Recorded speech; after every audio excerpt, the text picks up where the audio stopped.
আসসালামু আলাইকুম রহমতুল্লাহ। গত ক্লাসে আমরা গুরুত্বপূর্ণ সব টুলস নিয়ে আলোচনা করেছি। আজকে আমরা গুরুত্বপূর্ণ যে প্যালেটগুলো আছে সেগুলো নিয়ে দেখার চেষ্টা করব। আমরা প্রথমেই চলে যাচ্ছি এই কালার প্যালেট নিয়ে। এই কালার প্যালেট দেখার জন্য আমরা এখানে কয়েকটা শেপ এঁকে নিচ্ছি।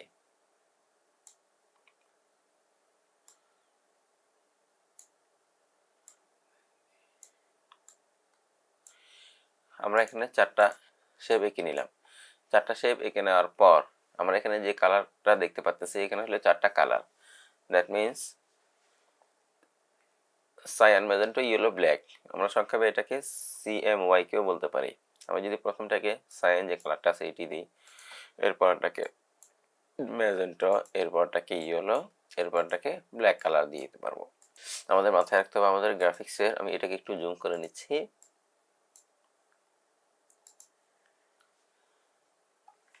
একটু জুম আউট করে নিয়ে অ্যাডজাস্ট করে নিলাম। আমাদের মাথায় রাখতে হবে আমরা সবসময় এই CMY কে কালার মোড নিয়ে কাজ করব, কারণ আমাদের প্রিন্ট ডিজাইনের জন্য এই CMY কে কালারই ব্যবহার করা হয়। আমরা এখান থেকে চাইলে RGB কালার মোডও করে নিতে পারি। আমরা যদি এই 3D লাইনে ক্লিক করি, ক্লিক করার পর আমরা যদি এখানে যদি RGB দিয়ে দিই তাহলে আমরা এখানে তিনটা কালার দেখতে পারবো।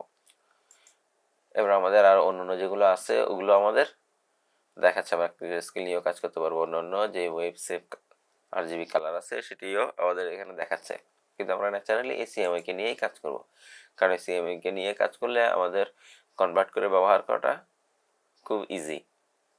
এবার আমরা দেখব আমরা আমাদের প্রজেক্টে কি ধরনের কালার ব্যবহার করতে পারি। আমরা চাইলে আমাদের এখানে যে পার্সেন্টেজ আছে সেগুলো দিয়ে বিভিন্ন কালার মেক করতে পারবো। এখানে আমরা যদি অনুপাতে পার্সেন্টেজ দিতে পারি, আমরা এখানে পার্সেন্টেজ দিয়ে বিভিন্ন কালার মেক করে ফেলতে পারবো। তবে আমি আপনাদের রিকমেন্ড করব আপনারা ডিরেক্টলি এখান থেকে কালার না দিয়ে আপনারা চলে যাবেন গুগলে যাওয়ার পর এখানে আপনারা চলে যাবেন গ্রাফিক রিভার, একটা ওয়েবসাইট, যে ওয়েবসাইটটা আছে GRAPHIC। গ্রাফিক রিভারে যাওয়ার পর এখানে আমরা জাস্ট চলে যাচ্ছি। এখানে যাওয়ার পর প্রিন্ট যে অপশনটা আছে, প্রিন্ট অপশন থেকে আপনি এখান থেকে যে কোনো একটা সিলেক্ট করলে, আমি জাস্ট বিজনেস কার্ডটা সিলেক্ট করতেছি। সিলেক্ট করার পর আমাদের এখানে যে কালারগুলো দেখাবে, আমাদের এখানে যে প্রজেক্টগুলো দেখাচ্ছে এগুলো প্রফেশনাল একটি প্রজেক্ট। যেমন এখানে $2, $4 এ ধরনের অ্যামাউন্টগুলো দেখাচ্ছে। দ্যাট মিনস এগুলো খুবই হাই কোয়ালিটির কাজ। ইভেন এখানের মধ্যে যে কালারগুলো ব্যবহার করা হয়েছে এগুলো জাস্টিফাই করা কালার। তাই আমরা কি করব, আমরা যে কোনো কালার এখান থেকে ব্যবহার করবো। যদি রেড ব্যবহার করতে চাই এখান থেকে ব্যবহার করবো, আমরা যদি ব্ল্যাক বা এই ধরনের নেভি ব্লু শেড ব্যবহার করতে চাই এটা ব্যবহার করতে পারি। এগুলো আমরা কিভাবে ব্যবহার করব, আমরা গত ক্লাসে আইডোবা টুলটা দেখেছিলাম। আমরা আইডোবা টুল দিয়ে খুব ইজিলি ব্যবহার করে দিতে পারবো। আমি চাচ্ছি আমাদের প্রজেক্টে এই পেস্ট কালারটা ব্যবহার করব, তাহলে আমি এটাকে রাইট বাটন ক্লিক করে ওপেন করে নিলাম। ওপেন করে রাইট বাটন ক্লিক করে কপি ইমেজ দিয়ে দিচ্ছি। কপি ইমেজ দিয়ে দেওয়ার পর আমরা যদি আমাদের ইয়াতে চলে যাই, এরপর আমরা এখান থেকে কন্ট্রোল ভি দিয়ে পেস্ট দিয়ে দিচ্ছি। পেস্ট দেওয়ার পর আমি যেই প্রজেক্টটাতে চাচ্ছি যে এই পেস্ট কালারটা ব্যবহার করব এটাকে ধরবো, ধরে আমি আইডোবা টুল দিয়ে জাস্ট এটা একটা ড্র্যাগ করলেই বা এটা একটা ক্লিক করলেই আমাদের ইজিলি যে কালারটা আছে আমরা কালারটা এখান থেকে পিক করে ফেলতে পারবো। আমি জাস্ট একটু জুম করে দেখি যে আমাদের এক্স্যাক্টলি সেম কালারটা এখানে চলে আসতেছে। ঠিক একইভাবে আমরা যদি অন্যান্য যে প্রজেক্টগুলো আছে এখান থেকে অন্যান্য যে প্রজেক্টগুলো আছে এই কালারগুলো আমরা খুব ইজিলি নিয়ে নিতে পারবো। আমরা যদি চাই যে এখান থেকে যে রেড কালারটা আছে রেড কালারটা ব্যবহার করব, তাইলে আমরা অবশ্যই এখানে যে রেড কালারগুলো দেওয়া আছে আমরা ওগুলো খুব ইজিলি ব্যবহার করতে পারি। আমরা এখানে গেলাম, এখানে যাই আইডোবা টুল দিয়ে আমরা রেড কালারটা নিয়ে নিব। তাহলে দেখবো আমাদের অ্যাকচুয়ালি এক্স্যাক্টলি যে রেডটা আছে সেই রেডগুলো ওরা ব্যবহার করে না, কারণ আমাদের অরিজিনাল যে রেডগুলো ওগুলো যদি আমরা ব্যবহার করি আমাদের কালার মিসিং হওয়ার সম্ভাবনা খুব বেশি থাকে। যেমন আমি যদি এখানে অরিজিনাল রেড কালারটা দিই তাহলে দেখবেন ওদের সাথে কি পরিমাণ পার্থক্য। এখানে আমরা দেখতে পাচ্ছি রেড দুইটার মধ্যে অনেকখানি পার্থক্য। এটা জ্বলে যাওয়ার বা এটা একটা রুট দেখাচ্ছে, কিন্তু এটা অনেক স্মার্ট দেখাচ্ছে। রেড হলেও অনেক স্মার্ট, অনেক সুন্দর একটা কালার দেখাচ্ছে। তাই আমি সাজেস্ট করবো আপনারা গুগলে গিয়ে এখান থেকে যে কোনো একটা প্রজেক্ট ওপেন করে আপনারা এই কালারগুলো ব্যবহার করবেন। আমি এখান থেকে আরেকটা কালার নিচ্ছি, আমি জাস্ট এখানে চাচ্ছি এই কালারটা অ্যাপ্লাই করে দিব। আমরা ইজিলি আমাদের এই কালারগুলো অ্যাপ্লাই করে দিতে পারবো। এখন আমরা জুম ইন জুম আউটের মধ্যে আরেকটা গুরুত্বপূর্ণ জিনিস দেখি, যেটা হলো আমরা যদি এই পেজকে একেবারে এক্স্যাক্টলি আমাদের সামনে নিয়ে আসতে চাই, তাহলে আমরা কন্ট্রোল ধরে 0 দিব। কন্ট্রোল 0 দিলে পেজটা একেবারে এক্স্যাক্টলি আমাদের সামনে ঠিক যতটুকু জুম হলে আমাদের পেজটা এক্স্যাক্টলি আমাদের সামনে সেট হওয়া দরকার, ঠিক ততটুকু আমাদের সামনে কি হবে, সেট হয়ে যাবে। যেমন এখানে দেখা যাচ্ছে 56%, 56%-এ আমাদের সামনে ফিক্স সেট হওয়া দরকার, তাই তারা 56% দিয়ে আমাদের এখানে অ্যাডজাস্ট করে নিচ্ছে। আবার আমি যদি কন্ট্রোল 1 দিই, তাহলে দেখবেন এখানে 100% যেই জুমটা আছে, 100% জুমটা আমাদের দেখাচ্ছে। এবং এখানে আমাদের পুরো পেজ আসুক আর না আসুক, সে কন্ট্রোল 1 দিলে এই জুমে 100%টা দেখাবে, আর কন্ট্রোল 0 দিলে আমাদের যে পেজটা আছে পেজটা এক্স্যাক্টলি অ্যাডজাস্ট করে দেখাবে। এরপর আমরা চলে যাব এখানে স্টক প্যালেট, গ্রেডিয়েন্ট প্যালেট, এরপরে যে ট্রান্সপারেন্সি যে প্যালেটগুলো আছে সেগুলো নিয়ে আলোচনা করব। এবার আমি একটু জুম করে নিচ্ছি। জুম করে আমি জাস্ট এই অবজেক্টটাকে যদি ধরি, তাহলে এখান থেকে আমরা কি করতে পারবো, এই স্টক কালার আমরা এখান থেকে অ্যাপ্লাই করে দিতে পারবো। আমি জাস্ট এটাকে অ্যাক্টিভ করে নিলাম, অ্যাক্টিভ করে আমি এখান থেকে ব্ল্যাক কালারটা দিয়ে নিচ্ছি। এটাকে আমরা আপাতত মিনিমাইজ করে রাখতেছি। এবার আমরা চলে যাব যে স্টকের যে প্যালেটটা আছে ওই প্যালেটে গিয়ে আমরা এখান থেকে কি করবো, একটু জাস্ট স্টকটা বাড়াই দিতে পারবো, স্টকটা কমাই দিতে পারবো। এরপর আমাদের স্টকের যে এই কর্নারগুলো আছে এই কর্নারগুলো আমরা চাইলে রাউন্ডেড করে দিতে পারবো। আমি এখান থেকে জাস্ট একটু জুম করে নিচ্ছি। জুম করে নেওয়ার পর আমাদের এইখানে মিডলে যে রাউন্ড জয়েন যেই অপশনটা আছে সেটা যদি আমরা দিই, তাহলে দেখবো আমাদের যে কর্নারটা ছিল সেটা রাউন্ড হয়ে যাচ্ছে। এরপর আমরা যদি এখান থেকে কাটা অবস্থায় আছে যদি মনে হয়, আমরা এগুলো দিয়ে এটা দিয়ে করে দিতে পারবো। আবার যদি আমরা আবার কর্নার দিতে চাই, তাহলে আমরা এগুলো ব্যবহার করে কর্নার করে দিতে পারবো। এরপর আমি যদি চাই যে এখানে যেই প্লেন যে স্টকটা আছে এটাকে প্লেন না রেখে আমি ডট ডট ডট ডট দিব, তাইলে আমি এই ড্যাশ লাইন আমরা ক্লিক করে আমরা এখানে যে 12 আমরা যদি 2 বা 1 দিয়ে দিই, 1 করে আমি জাস্ট ট্যাব প্রেস করতেছি। ট্যাব প্রেস করে প্রতিটা ঘরে 1 লিখে দিচ্ছি। প্রতিটা ঘরে 1 লিখে দিয়ে আমি জাস্ট এন্টার দিয়ে দিচ্ছি। এন্টার দিয়ে দিলেই দেখবেন আমাদের হয়তো বা স্টক খুব বেশি দেখার কারণে এটা লম্বাটে দেখাচ্ছে। তবে আমরা এটাকে যদি কমাই দিই, তাহলে আমাদের একটু ডট আকৃতির দেখাবে, বা এ ধরনের আমরা স্টক তৈরি করে ফেলতে পারবো, ডট ডট আকৃতির স্টক তৈরি করে ফেলতে পারবো। এরপর আমাদের স্টক যদি প্রয়োজন না হয়, সেক্ষেত্রে আমরা এখান থেকে নান করে দিতে পারবো। এরপর আমরা চলে যাব এখানে যে গ্রেডিয়েন্টটা আছে, গ্রেডিয়েন্টটা সম্পর্কে আমরা দেখছি। আমরা যখন গ্রেডিয়েন্ট টুলস দেখছিলাম তখন আমরা এই গ্রেডিয়েন্ট সম্পর্কে খুব ভালোভাবেই দেখছি। এরপর আমরা চলে যাব এই ট্রান্সপারেন্সি প্যালেটে। ট্রান্সপারেন্সি প্যালেট খুবই গুরুত্বপূর্ণ একটি প্যালেট। এখান থেকে আমরা এই ট্রান্সপারেন্সি দ্বারা আমরা যদি চাই এই অবজেক্টটাকে একটা জলছাপ আকারে করে দিতে, তাহলে আমরা খুব ইজিলি করে ফেলতে পারবো। এই অপরচুনিটিতে গিয়ে আমরা যদি 8 পয়েন্ট দিই বা 10 পয়েন্ট দিই, তাহলে আমাদের এটি জলছাপ আকারে আমাদের পেজের মধ্যে শো করবে। আমরা যদি কোনো প্রজেক্টে জলছাপ দিই, তাহলে আমরা এটি খুব ভালোভাবে বুঝতে পারবো। এখানে হয়তো তেমনটা বোঝা যাচ্ছে না। আমি এটাকে 100% দিয়ে দিচ্ছি। 100% দিয়ে দিলে আমাদের যে এক্সাক্ট কালার সেই এক্সাক্ট কালারটাই দেখাবে। এরপর আমরা যদি এখানে নর্মালে যাই, নর্মালে গিয়ে আমরা এটাকে চাইলে মাল্টিপ্লে করে দিতে পারবো। মাল্টিপ্লে, তারপরে কালার ব্যান্ড, এই জিনিসগুলো এখন আমাদের খুব বেশি বোঝা যাবে না। যে বোঝা যাওয়ার জন্য আমি একটা কাজ করতেছি, আমি জাস্ট এটা একটার উপর একটা অবজেক্টকে নিয়ে আসলাম। নেওয়ার পর আমি এই যে রেড কালারটা আছে, রেড কালারটাকে ধরলাম, ধরে আমি জাস্ট এখান থেকে যদি মাল্টিপ্লে করে দিই, তাহলে দেখবেন দুইটা কালার একসাথে কম্বাইন হয়ে যাচ্ছে। এরপরে একটা কালারের ভিতরে ঢুকে যাচ্ছে, কোনো কালারে ঠিকমতো দেখাচ্ছে না।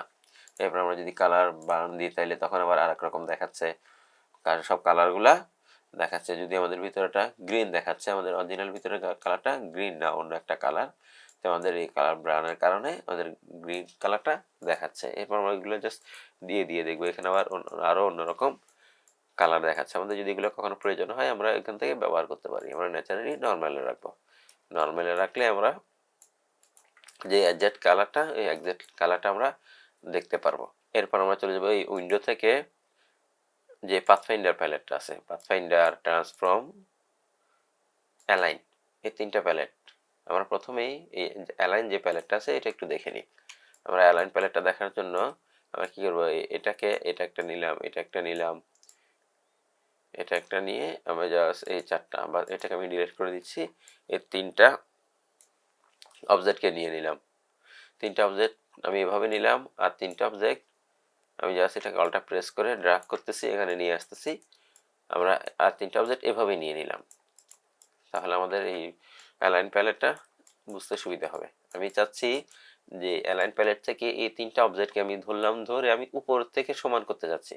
আমরা যদি একটু লক্ষ্য করি, আমরা একটু জুম করি, তাহলে দেখব উপর থেকে আমাদের যেই উপরে যে রেখাটা সেই রেখা বরাবর কিন্তু নাই, এটা সবচেয়ে উপরে, এটা আর একটু উপরে, এটা একটু নিচে, আমাদের অ্যাডজাস্ট নাই। আমরা যদি অ্যাডজাস্ট করতে চাই তাহলে আমরা অ্যালাইন প্যালেট থেকে যদি আমরা জাস্ট এই ভার্টিক্যাল অ্যালাইন টপ দিয়ে দিই, তাহলে আমরা এটা যদি ক্লিক করি তাহলে দেখুন উপর থেকে সবগুলা এক্স্যাক্টলি সেম অ্যালাইন হয়ে যাচ্ছে। এরপর আমরা যদি চাই যে এটা দূরত্ব আর এটা দূরত্ব এক্স্যাক্টলি সেম রাখবো, যেমন এখানে একটু কম আছে দূরত্ব, এটার দূরত্বটা একটু বেশি, তাহলে আমরা কি করবো, এখান থেকে হরিজেন্টাল যে ডিস্ট্রিবিউট সেন্টারটা আছে আমরা এখান থেকে দিয়ে দিলেই আমরা এক্স্যাক্টলি সেম দূরত্বে নিয়ে আসতে পারবো। এবার আমরা যদি মিডল থেকে সমান করতে চাই মিডল থেকে পারবো, নিচ থেকে সমান করতে চাইলে নিচ থেকে পারবো। আমরা যদি চাই যে উপরে নিচে যে অবজেক্টগুলো আছে সেগুলোকে আমরা এক পাশ থেকে সমান করব, তাইলে আমরা এখানে যে হরিজেন্টালি অ্যালাইন আছে আমরা এখান থেকে করতে পারতেছি, এখান থেকে আমরা মিডল করে ফেলতে পারতেছি, এখান থেকে আমরা রাইট অ্যালাইন দিয়ে দিতে পারতেছি।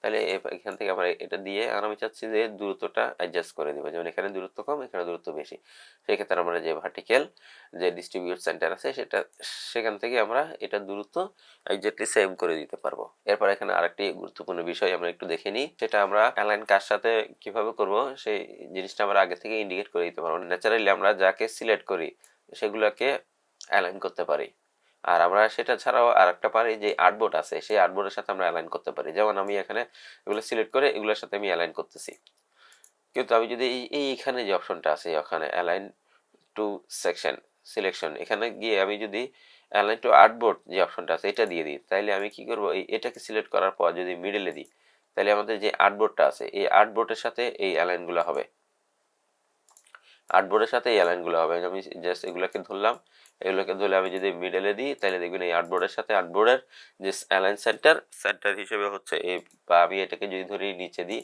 তাহলে আর্টবোর্ডের নিচের অংশে চলে যাচ্ছে, আর্টবোর্ডের উপরের অংশে চলে যাচ্ছে।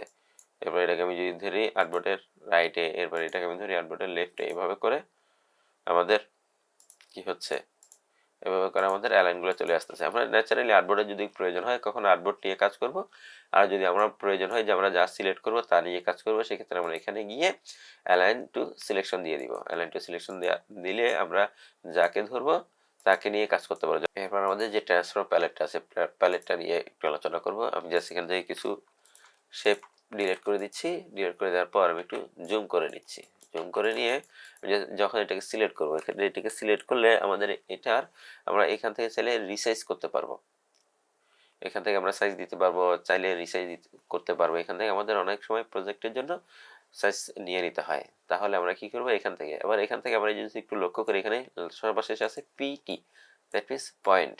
আর আমরা এটাকে কি করবো, এখানে কনভার্ট করে ইঞ্চিতে দিয়ে দিব।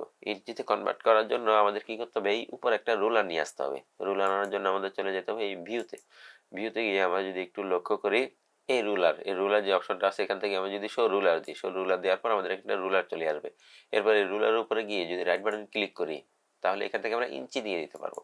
ইঞ্চি দিয়ে দিলে আমাদের কি হবে, এটা ইঞ্চিতে চলে আসবে। এবার এবার আমাদের সাইজটা বুঝতে খুব ইজি হবে, যেমন এটা 2.55 ইঞ্চি এখানে দেখাচ্ছে। আমরা যদি এটাকে চাই যে শুধুমাত্র 2.5 ইঞ্চি, এরপর আমরা নিচে গিয়ে 2.5 ইঞ্চি একটা শেপ নিয়ে নিব, তাহলে আমরা খুব ইজিলি নিয়ে নিতে পারবো। এরপর আমরা যদি এটাকে আবার রিসাইজ করার প্রয়োজন হয়, যেমন এটাকে 2.5 নিব না, 2 ইঞ্চি বাই 2 ইঞ্চি নিয়ে নিব, তাহলে আমরা সেটাও খুব ইজিলি নিয়ে নিতে পারবো। আমরা চাইলে এই শেপটাতে এই ডিগ্রি আকারে এখান থেকে অ্যাঙ্গেলটা পরিবর্তন করে নিতে পারি। আমি এখানে যদি 30 ডিগ্রি দিলাম তাহলে 30 ডিগ্রি অনুপাতে আমাদের এই শেপের অ্যাঙ্গেলটা পরিবর্তন হচ্ছে। এরপর আমরা যদি এখান থেকে দিই, এখান থেকে আমরা যদি 20 দিই তাহলে দেখবো এটা আমাদের ওইভাবে রোটেট আকারে আমাদের এটা কি হচ্ছে, পরিবর্তন হচ্ছে। আমি এটিকে আপাতত ডিলিট করে দিচ্ছি। ডিলিট করে দেওয়ার পর আমি জাস্ট আর একটি শেপ এখানে এঁকে নিচ্ছি।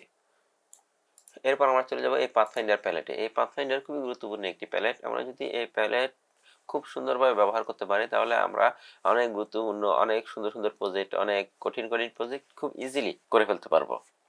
তাহলে এই পাথফাইন্ডারের মধ্যে আমি জাস্ট এখানে দুইটা শেপ নিচ্ছি। আমি এটাকে একটা নিলাম, এবার এখান থেকে আমি আর একটা শেপ নিচ্ছি। নেওয়ার পর আমি জাস্ট এটাকে একটু কালারটা একটু পরিবর্তন করে দিচ্ছি। করে দেওয়ার পর আমরা কি করবো, এই দুইটাকে সিলেক্ট করবো। সিলেক্ট করে আমরা যদি চাই এই দুইটা অবজেক্টকে আমরা একটা করে ফেলবো। আমরা এখানে থেকে যে শেপ বিল্ডার টুলস নিয়ে যে কাজটা করছিলাম, যেখানে ড্র্যাগ করলে একটা হয়ে যাচ্ছে, ঠিক এই কাজটা আমরা পাথফাইন্ডার থেকে করতে পারবো। আমরা কন্ট্রোল জেড দিয়ে আগের অবস্থায় নিয়ে নিলাম। এরপর আমরা এটাকে সিলেক্ট করে ঠিক একই কাজ আমরা এখান থেকে করে নিতে পারবো। এখান থেকে করলে আমাদের এই দুইটা অবজেক্ট এক্স্যাক্টলি সেম শেপ বিল্ডারের মতোই একটা হয়ে যাবে। এরপর আমি আবার কন্ট্রোল জেড দিয়ে আগের মতো করে নিচ্ছি। করে নেওয়ার পর এরপর আমরা যদি এটা দিই, এটার মিনস হইলে আমরা এটাকে এই উপরের যে অংশটা আছে এই অংশটা কেটে শুধু এই যে পিছনে যে অংশটা আছে এই অংশটা রাখবে। তাহলে আমি যদি ক্লিক করি তাহলে দেখবেন এই উপরের অংশটা কাটি, শুধু পিছনের অংশটা রাখতেছে। এরপর আমরা জাস্ট কন্ট্রোল জেড দিয়ে আগের অবস্থানে নিয়ে নিলাম। এরপর এখানে যে অপশনটা আছে এটা শুধু আমার মাঝখানে যে এতটুকু ক্রস করছে সেই ক্রসটাই রাখবে, বাকি যে এখানে যে অংশ আর এখানে যে বাড়তি অংশ এগুলো কেটে দিবে। ঠিক এইটা যদি আমরা কি করি, অ্যাপ্লাই করি, আমরা এটা অ্যাপ্লাই করার পর দেখেন মাঝখানে যে অংশটা আছে ঠিক এই অংশটাই নিয়ে নিচ্ছে। আমরা আবার কন্ট্রোল জেড দিয়ে দিলাম। আর এটা ঠিক উল্টাটা, মাঝখানের অংশটা কাটিয়ে দিবে আর আশেপাশে যে অংশটা আছে ওটা রেখে দিবে। এরপর আমরা কি করলাম, এখানে আবার কন্ট্রোল জেড দিয়ে দিলাম। এরপরে আমরা এই টুলসটাই বেশি ব্যবহার করবো। ডিভাইডের যে টুলটা আমরা চাচ্ছি এখানে যেভাবে সেভাবে টুকরা টুকরা করে দিবে। সেক্ষেত্রে আমরা কি করবো, এখান থেকে যাই, ডিভাইডটা ক্লিক করলে আমরা এখান থেকে এটি অবশ্যই গ্রুপ আকার হয়ে যাবে। এটা আমাদের রাইট বাটন ক্লিক করে আনগ্রুপ করে নিতে হবে। আনগ্রুপ করার জন্য আনগ্রুপ করার পর আমরা এটাকে চাইলে টুকরা টুকরা আকৃতিতে পাবো। এরপর আমরা যদি কন্ট্রোল জেড দিই তাহলে আমরা আবার আগের অবস্থানে নিয়ে নিতে পারবো। এরপর আমাদের যে অপশনটা আছে, যেমন এটা আমাদেরকে ভাগ করে দিবে কিন্তু এটা আমাদের অ্যাডজাস্ট করে দিবে। ভাগ করলেও আমাদের কি করবে, একসাথে রেখে দিবে। এবার যদি আমরা আনগ্রুপ করি তাহলে দেখবো আমাদের সেই উপরটা ঠিক থাকবে কিন্তু নিচেরটা কাটা অবস্থায় আছে। এরপর আমি আবার আগের অবস্থানে গেলাম, আমি আবারকে সিলেক্ট করলাম। সিলেক্ট করে আমি যদি এটা দিই ঠিক এটা ঠিক উল্টাটা করবে। রাইট বাটনে ক্লিক করে ঠিক এক্স্যাক্টলি এই কাজগুলো আমাদের এখানে করতেছে। এরপর আমরা যদি এগুলোকে দেখি, এগুলো দেখলেও আমাদের কি হতেছে, ওই মিডল অংশটা রাখতেছে। এরপর আমাদের এই মিডল অংশটা কাটিয়ে দিচ্ছে বা পুরোটা কাটিয়ে দিয়ে আমাদের যে আউটলাইনটা শুধু আউটলাইনটা রাখতেছে। এরপর আমাদের যদি এটা দিই তাহলে আমাদের নিচের অংশটা কাটিয়ে এই উপরের অংশটা রাখতেছে। এরপর আমরা চাইলে এটিকে আমরা ডিভাইডার দিয়ে খুব ইজিলি কেটে ফেলতে পারবো এই স্টক লাইন বা স্টক দিয়ে বা লাইন দিয়ে। আমরা যদি এই লাইনটাকে সিলেক্ট করি, সিলেক্ট করার পর আমি এখানে একটা আপাতত কালার দিয়ে দিচ্ছি। এরপর আমি দুইটাকে ধরলাম, ধরে আমি জাস্ট এই ডিভাইডার যদি দিই তাহলে রাইট বাটনে ক্লিক করে আমরা এটাকে আনগ্রুপ করলে ঠিক আমাদের ওইভাবে কাটা হয়ে যাবে। ইভেন আমরা লাইন দিয়ে কাটলে একটা সুবিধা হলো আমাদের লাইনের যে বাড়তি অংশটা আছে এই বাড়তি অংশটা অটোমেটিকলি ডিলিট করে দিবে। যেমন আমি এটাকে ধরতেছি, এটাকে আবার কাটতেছি, কাটার পর রাইট বাটনে ক্লিক করে আনগ্রুপ করলে দেখবো আমাদের এখানে খুব ইজিলি আমরা এটাকে ডিভাইড করে ফেলতে পারতেছি। ইভেন বাড়তি যে অংশগুলো আছে ওগুলো অটোমেটিকলি কেটে যাচ্ছে। আজকে আমরা গুরুত্বপূর্ণ সব প্যালেটগুলো নিয়ে আলোচনা করলাম। এরপর আগামী ক্লাসে আমরা যেই শর্টকাটগুলো আছে আমাদের প্রজেক্টের ক্ষেত্রে, আমাদের যে শর্টকাটগুলো আছে সেই শর্টকাটগুলো নিয়ে আলোচনা করব এবং কপি পেস্ট নিয়ে আলোচনা করব। এরপর আমরা সরাসরি প্রজেক্টে চলে যাব। আজ এই পর্যন্তই, দেখা হবে নেক্সট ভিডিওতে। আল্লাহ হাফেজ।